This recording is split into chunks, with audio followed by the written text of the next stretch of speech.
And by that I mean fear. There's a stablemate of fear in this technique of manipulation, and it's called chaos.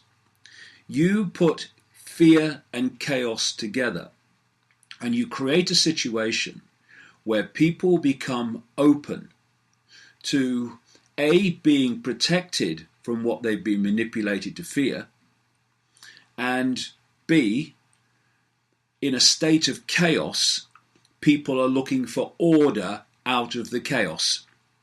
And if you can present your order, in other words, your agenda, as a solution to the chaos, then vast numbers of people are going to be open to your solution, which is taking your agenda along the road you want it to go. Now, here's a motto from the 33rd degree of the Scottish Rite of Freemasonry. Ordo ab chaos. Order out of chaos. And it's what I've been calling for decades now, the technique of problem, reaction, solution. You create a problem, you tell the public the version of the problem that you want them to believe. You're looking at stage 2 for the people to react with fear, and basically something must be done, do something about it. And then those who've created the problem covertly, got the reaction, do something, then openly offer the solutions to the problems they have themselves created. And we see this with the problem reaction of war, the problem reaction of terrorism, the problem reaction of economic collapse, the problem reaction of viruses, the latest virus scare that comes out, and we see the solutions to the problems and the reactions which are pushing this agenda on that I've been exposing now for a quarter of a century. And all this comes together in current events with the migrant crisis.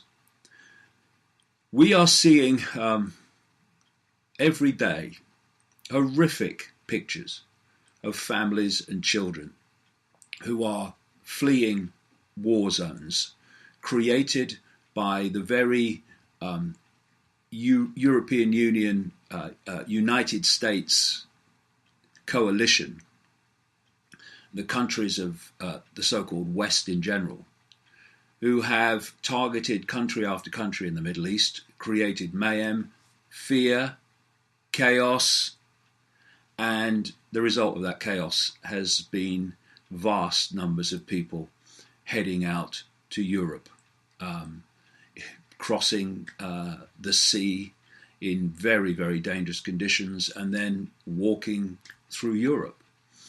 And at the moment, because of the border effectively being closed to all but a few between Greece and Macedonian border, we're seeing a massive backlog of people in Greece. And the pictures are tragic. But as I'm going to explain, there are other facets to this that are part of this bigger conspiracy.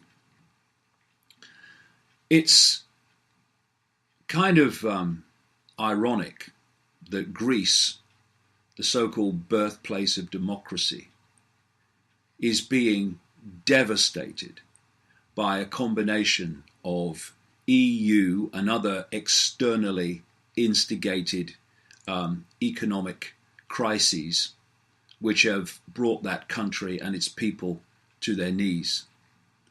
And now that is being compounded by this enormous number of migrants who are trying to get into Europe through Greece and are now being held back at the Macedonian border. We've already seen the incredible numbers of migrants who have entered Europe, gone into countries like Germany, and of course the camps in France at Calais, etc., of people who want to make the step into Britain. And what we see is heartbreaking when you see these families and these children. But there is, like I say, a much bigger picture to this. If you ever see something in black and white, then you've got a skewed view of it, because it very rarely is. The truth is almost always found in the shades of grey. And what we have here is not a black and white situation with this migration crisis.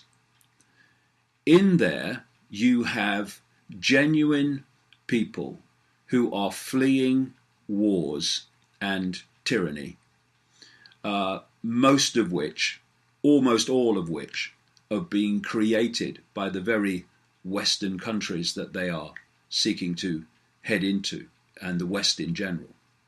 Countries like Britain, France, the United States, of course, always involved, and Germany's in there in the background as well.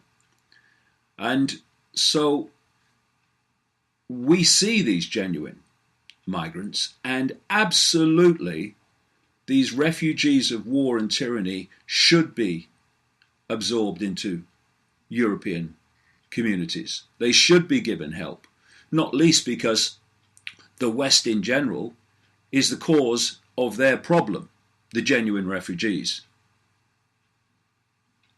But what we also have among this vast movement of people are others who are not fleeing tyranny and not fleeing war. They are taking the opportunity to jump on that flow of people, and for their own reasons. Now, first of all, that is making it far more difficult for the genuine people by adding to the sheer numbers. And some of these people are not very nice. And, well, that's racist. No, it's not. You give me any group of people, large group of people, I don't care if they are black, brown, white, sky blue, pink. There will be genuine people in there. There will be nice people in there. There will be people who in need of help in there. And there will be arseholes in there. It's the same the world over, no matter what culture, what country, what race you're talking about. But what we see is this black and white polarity that has developed, where you've got people on the what would be called the far right, who are basically saying, keep them all out. Keep them all out. People in desperate need because of what Western countries have done to their country. What kind of compassion is that? What kind of humanity is that? Don't be silly. And then you've got on the other polarity, on the left of politics, people basically saying, let them all in, which is just as bloody stupid because of the consequences for everybody of that. You know, in Britain alone, there are people already here, black, white, all shades of colour and race, who are in desperate need because of austerity programs and so on, who are struggling, who are homeless. And you can't just say, let everybody in. And what about the effect on them? And what about the effect of people coming in who also will, many of them will end up in the same way? This has to be seen from a bigger picture point of view, and it has to be dealt with from that knowledge. First of all, if you're going to sort out the migrant crisis, you have to first of all stop this systematic war in the Middle East. Because as I've explained in the books and in recent videocasts, there is a list of countries which they've been ticking off since 9/11, Iraq, Libya, Syria, etc. And these have wars of acquisition, because that's what they are, and devastation, have caused such incredible upheaval in those countries that Iraqis and Syrians and Libyans are now trying to head for Europe. And if you don't stop the cause, you're not going to stop the flow of people seeking to escape what you have caused. So there's number one. That has to be sorted out. And we've got to go beyond this black and white idea that you let everybody in no matter what, instead of letting in genuine people in genuine need of help and looking differently to those who are simply piggybacking that for their own ends. Because there is a much bigger picture here, like I keep saying. The plan, and this locks into the European Union and Cameron with his referendum. The plan is to break up Europe into regions ruled by dark suit bureaucrats in Brussels. No countries, that's the plan. Break them up, end sovereign nations, and break them up into regions ruled from the centre in Brussels. Now, there is obviously going to be a terrific resistance to that from people who value their country, value their nation, value their sense of culture. And I quote in my new book, Phantom Self, an insider who said in 1969 that it is much easier to break up nations when you fill those nations, I'm paraphrasing here, when you fill those nations with people from a different culture, than it is if you try to do it with people who are from that culture, from that nation.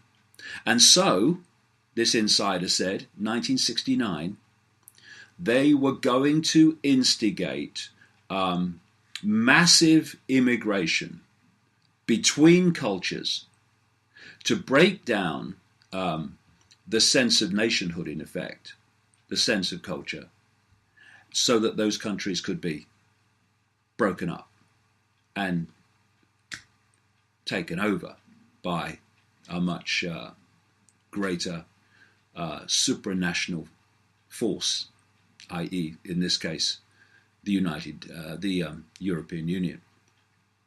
And that's what we're seeing. I heard an interview this week with a very genuine person of what you would call the left, talking about the migrant crisis and talking about the German Chancellor Merkel in almost terms that she was a heroine for what she's done in opening Germany's doors without question to anyone that basically wants to come in. And this is so indicative of how the left in politics has lost the plot by not understanding what the plot is. Chancellor Merkel is a 100% owned pawn of this hidden hand that I talk about.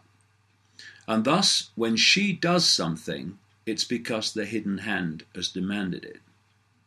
And if you look at what I'm talking about here, the breakdown of a sense of culture, one of the countries in Europe that has the greatest sense of culture, the greatest sense of itself, is Germany. And so Germany has been targeted up to this point more than any other country with this migrant agenda. And so what you have, again, taking away the black and white, you have these migrants, great numbers of which are absolutely genuine and should be allowed in and should be helped, not least because we caused the problem. I say we, the West. And you've got this other enormous number of migrants who have piggybacked those genuine people to get in for their own reasons. And they and the indigenous population that has been affected by this have been played off against each other by the same hands holding the same strings. Because what they want is a breakdown of the sense of culture to dilute opposition to breaking up Europe into regions and ending nations and ending countries. And they want conflict and they want upheaval between the migrants and at least some of the indigenous population. Because that creates, here we go, fear and chaos. And out of fear and chaos, they can offer their solutions to end fear and chaos, which actually lead to more fear and chaos. That's the way it works. And so if you want to introduce a police state, if you want to introduce more and more surveillance, more and more control, then you want upheaval, you want violence, you want conflict, because that's a problem to which you can offer your solution, which is more and more police state. They've done it with terrorism quite blatantly by saying we must take your freedoms away to protect your freedoms. And over the last week, there has been the text, the contents of a new book by a guy called Tom Bauer, an investigative journalist, that's been serialized in a British newspaper. And it's about Tony Blair. And I'm going to talk quite a bit about Tony Blair today, because Tony Blair personifies everything that is wrong with British and global politics. And he also personifies the frontman for this global agenda orchestrated from the hidden, from the shadows, by people we never see. The book reveals the background in detail after talking to civil servants and ministers and politicians, etc., and insiders around Blair in his years as British Prime Minister. And it reveals the background to the invasion of Iraq, which was completely manipulated to find an excuse, weapons of mass destruction, to justify to the public an invasion of Iraq. Problem, weapons of mass destruction, or the suggestion of it, the claim of it. Solution, invade Iraq, get rid of Saddam. It talks about the book talks about the way that the invasion of Afghanistan was manipulated by Blair and a tiny few people around him, excluding even the cabinet of his own government. And it also talks about how Blair and his Home Secretaries in the period of the Blair government systematically and very consciously opened the doors to mass immigration because they wanted to, in the words of one insider, they wanted to change the face of Britain forever, irreversibly, by mass immigration of other cultures. Now, what I'm saying here is not whether that's right or whether that's wrong in terms of what they call the multicultural society. That's not the point of what this video cast is about. I'm not saying anything regarding, immigration in and of itself at all. What I'm pointing out is that mass immigration into Britain under the Blair government was done on purpose for a specific end. Did they do it because they cared about the immigrants coming in? No, they couldn't give a damn. They did it to change the face of Britain irreversibly forever. Because Blair is a front man for this hidden hand. That's why he's done all that he's done. And I'll go into that as we go through the videocast. And what we're seeing now is a much expanded European version of the same technique. And right, left, centre, whatever people call themselves, need to stop fighting each other and arguing with each other. And all parties, left, right, centre, migrant, European population, need to turn their eyes on what is really happening.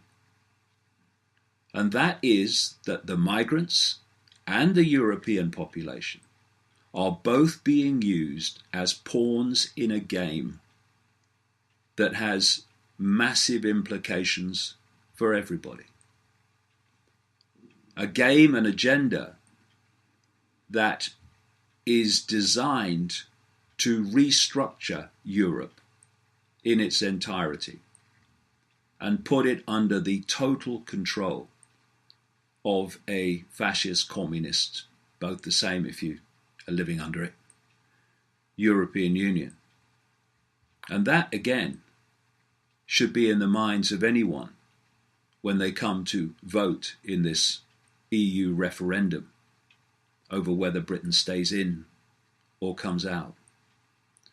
Because, as I keep emphasizing, we are seeing a process here. We are seeing an unfolding agenda. If you think it's bad now, strap in, because they've hardly started.